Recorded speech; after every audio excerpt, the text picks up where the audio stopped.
Thank you very much, Luciano. I'm not going to thank the organizers for inviting me, but I'm going to bother you with a little provocation here that I'm not solely responsible for. I would also like to blame Jonathan Bright, Diego Garcia, and Joseph Lacey for what I would like to tell you in the following minutes.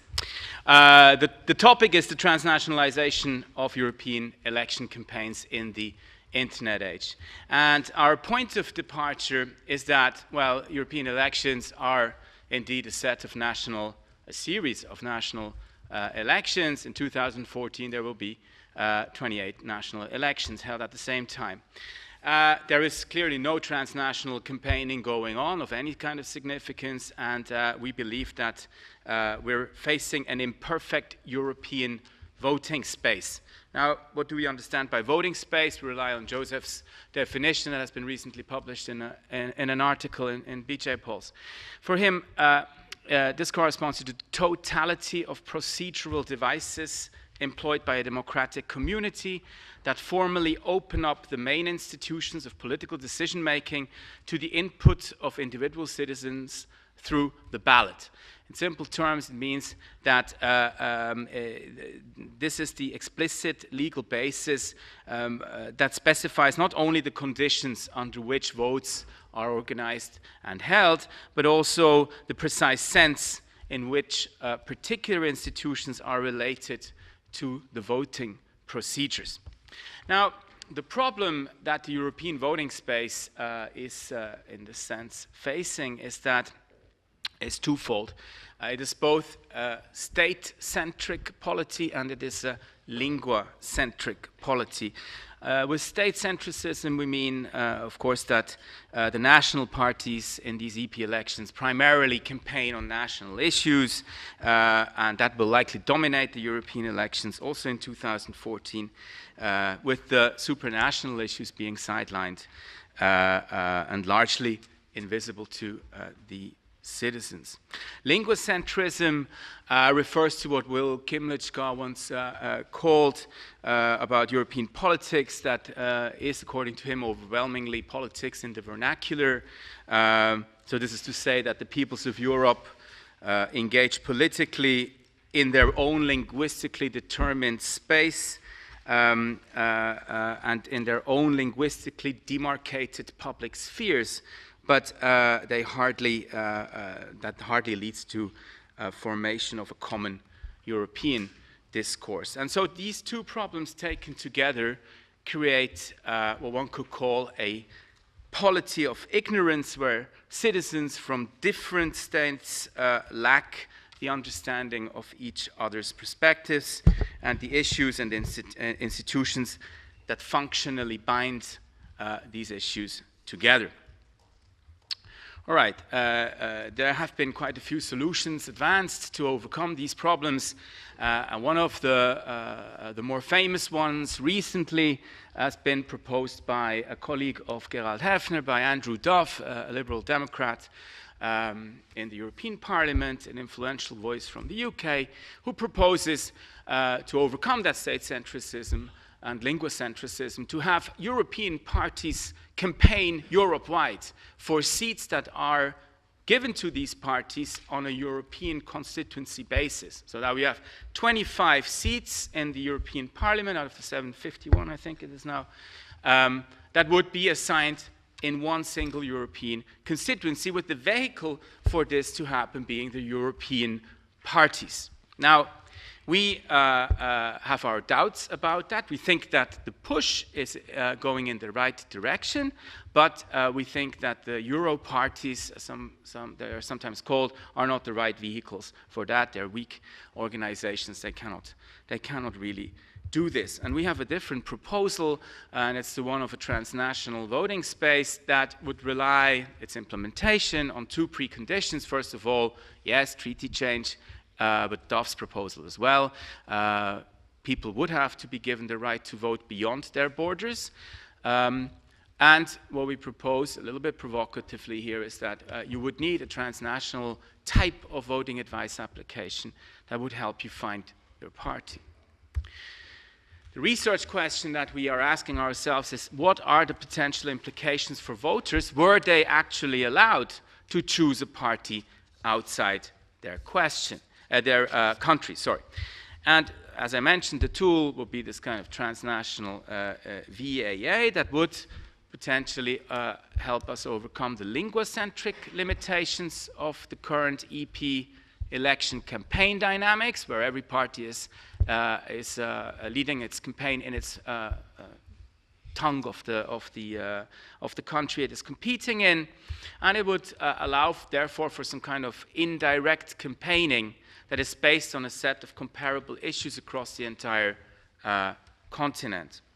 So this would create a virtual transnational voting space that would allow citizens to vote in an informed way for parties beyond their national constituencies.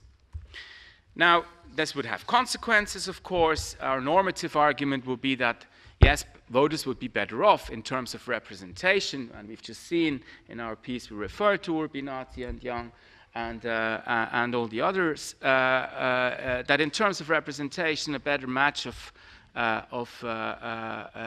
your preferences with the preferences or the positions of the parties would create a better representation in this European voting space. We use a market analogy for this. We think that the more varied the offer, the more likely is the customer to match her demands with the supply. And we think that the richer this political offer is, the higher the decrease in the representative deficit of voters. Now, what is this representative deficit of voters? How do we go about it? It has been mentioned several times in this conference. We have a way of measuring that representative deficit, at least from an issue congruence point of view, and that is precisely the tool itself that we propose that allows us to measure that. Here is a screenshot from the EU Profiler, which was the transnational voting advice application in 2009. And you can see here the match of this potential user with the German parties. And you can see that this user has 72.9% overlap between her positions and the positions of the best matching party. And that leaves you with this part here that is what we call a representative deficit, the 27.1% that are that remain non-represented by any of these parties for that user. Now, this leads us to our first hypothesis. We think that the more diverse the partisan offer is, not necessarily the more parties, but the more diverse the partisan offer is, the lower this representative deficit will be. And therefore, the higher the probability for you to want to migrate beyond your borders, all right, and become something that we call party migrant. And, well, we tested this empirically, and we went into the data from the EU Profiler. Now, I'm not referring to voters, I'm referring to users, but we have 500,000 of them in our data set.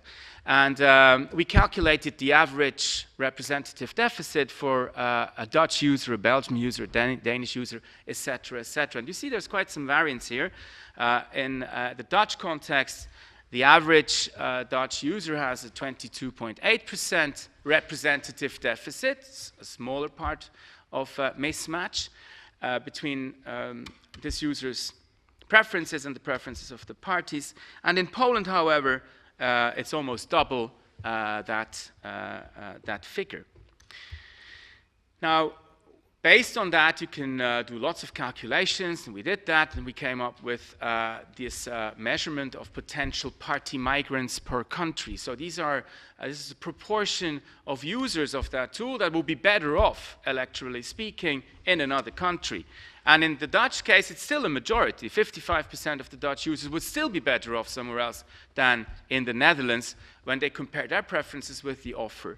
But very interestingly, you can see in Eastern Europe, Poland, Romania, Latvia, Lithuania, and Slovakia, there you even reach 100%. Every single user of that transnational voting advice application would have been better off had he or she been able to cast a vote beyond their national borders, beyond their constituencies. And if you plot that on a map, you can see the density of these migrants, and you can see nicely, I think, this Eastern European belt there, where the party systems do not match very well the demands by the users of this tool, contrary to other electoral contexts, which would be more on the winning side of these voters, that would be able to attract these users if they were able to actually vote for these parties beyond their borders. So our hypothesis one is clearly proven when we look at the distribution of the density distribution of the representative deficit in the actual national voting space for each user, and compare it to that user's European voting space representative deficit. We reprogrammed the entire application in order to be able to get to these figures. This was lots of Python programming, but in the end, we saw that there is a 7% increase of your representation measured through the way these VAAs measure representation in the form of a reduction of the representative deficit. And needless to say that, especially with these numbers, this is all, of course, highly significant.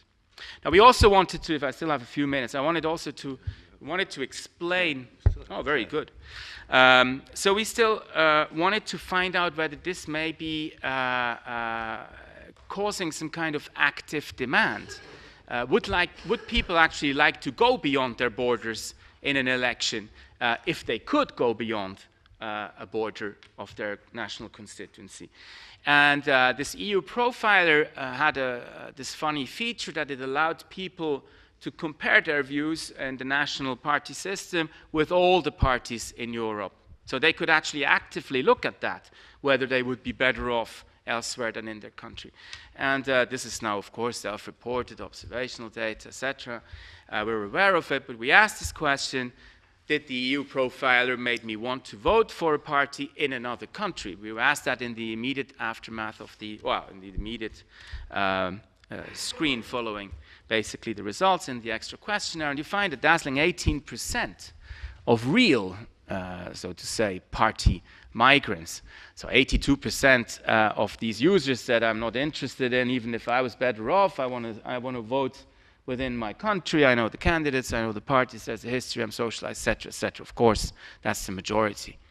But 18%, that's almost 1 out of 5 voters, users, said that would actually incentivize me to go beyond my national borders.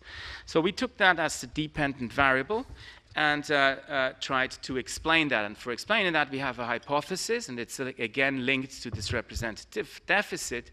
We think that, and that's our second hypothesis, the higher the decrease, a bit clumsily formulated, the stronger the decrease of this representative deficit going from national to European on an individual level basis for the users. If they see that they're better off elsewhere, then that would activate their demand for voting beyond their national borders. And we ran lots of models, and in the end, a very complete model with lots of controls in it, etc., and 15,000 cases. And this is what we find. I don't show you the tables because you can hardly see them here anyway. They're in the paper. But indeed, if you go from national to European, the improvement in your representative deficit that results from this comparison is very significantly linked to your probability of wanting to vote beyond your own national borders. That's a very strong relationship in these, expressed here in 2 different ways in the marginal effects. Now, what are the conclusions of this? We think that the crisis in which we are right now is, of course, causing all sorts of institutional problems, but it also puts the legitimacy of democratic processes under pressure, of course, and there's an ever higher, an ever bigger, quest for legitimacy of these democratic processes, including of the European elections themselves. As I've mentioned in the beginning, the reform proposals coming from all sorts of points of view are abounding, but we think that with our little spiel, we can contribute maybe a little bit to this conclusion, to this debate. We think that by transnationalizing the European voting space, the way we've been sketching it out here, would lead to a higher degree of congruence, empirically proven.